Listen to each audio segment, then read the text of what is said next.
recording a new video, yeah. Oh, it's going good. I'm like practically the Astartes guy now. I'm trying to make YouTube like a career. Last video I hit 100,000 subscribers, so I practically run YouTube now. Watch your mouth.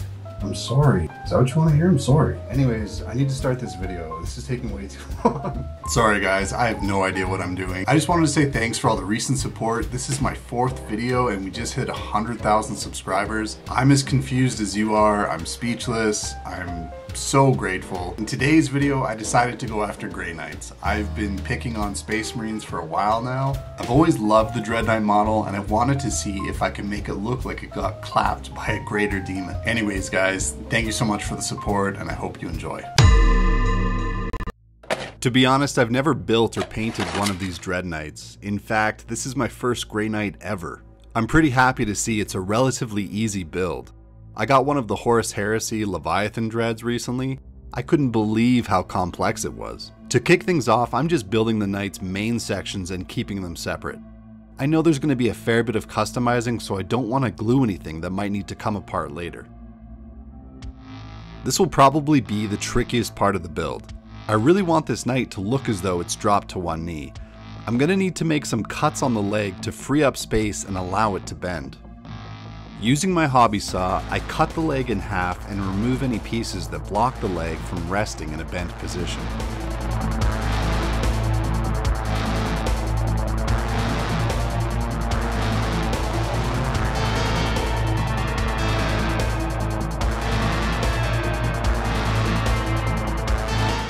I'm kind of playing it by ear here. I only want to remove what is needed to get the desired look.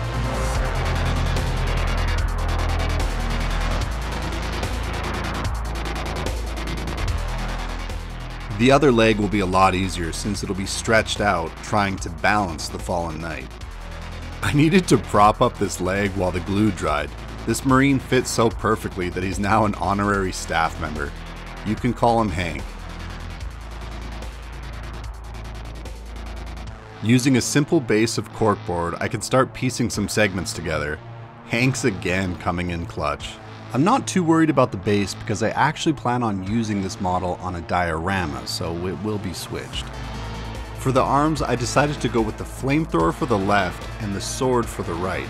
I won't attach these yet as I have other plans for them.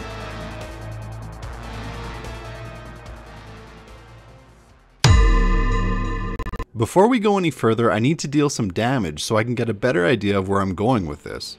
I decided to use my electric Dremel with this steel wool saw.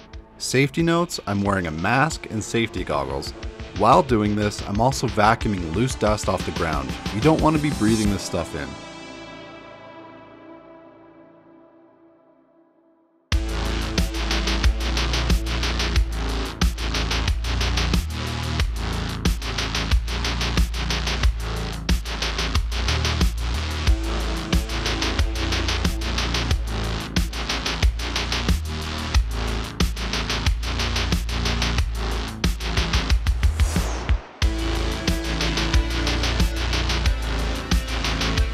I decided to make some deep claw marks across the pilot's body. I always felt like they were way too exposed, and I wanted to exploit that the same way that a demon would.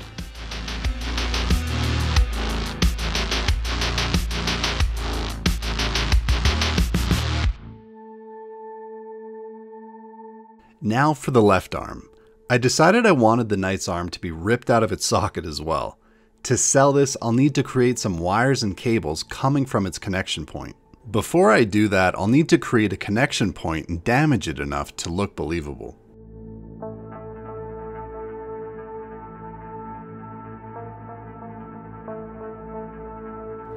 I'm going to use a combination of stripped headphone wires, an electric guitar string, and a bass guitar string to resemble the Knight's wiring.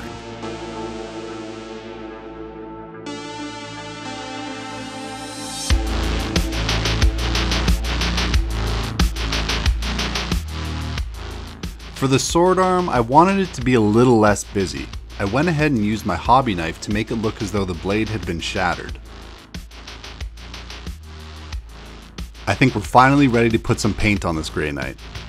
I kept a few pieces detached from the model to make painting a bit easier. I then took those pieces and attached them to individual corks by using thin copper rods and super glue.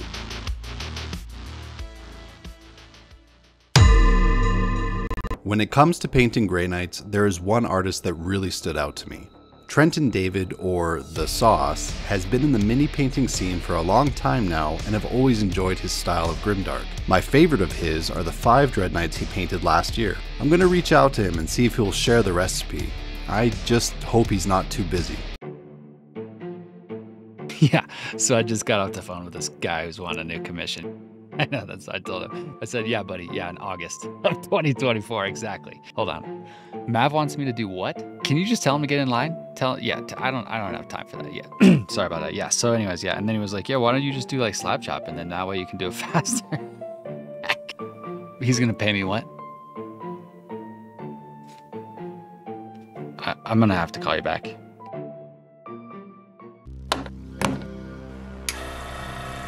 After a little convincing, Sauce was willing to share his recipe with us, so let's get started. After priming the model black, I painted the armor plates gray-blue, then slowly highlighted with pure white.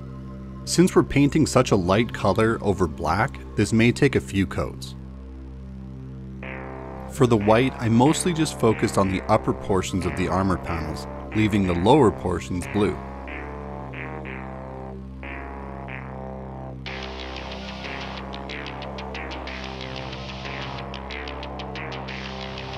With both the panels and the pilot painted, I now block in everything else with dark silver. For weathering, I used a sponge to apply pure white chips and mahogany. I'm focusing mostly on edges and areas that would naturally be damaged.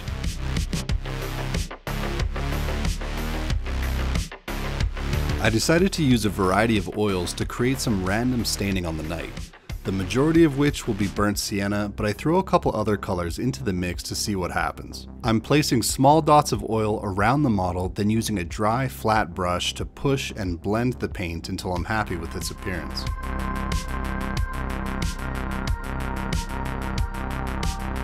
I think I went a little overboard with the oils, so I'm going to thin it out with some white spirit.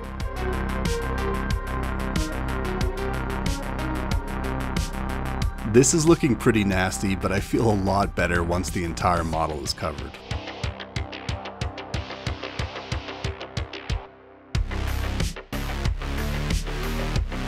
For the demon scars, I decided to create a molten effect. I painted some red around the pilot, then filled in damage with pure white. I then painted over the white with fluorescent orange. Going back to white again, I spread some dots around the edges of the cuts. This is because fluorescent paint is pretty weak and works much better on a white base. I go over the dots with thinned fluorescent yellow and highlight the outer edges. Like I said, fluorescent paint is pretty weak, so this will take a few coats. I'm now just using regular red paint and darkening the core of the cut.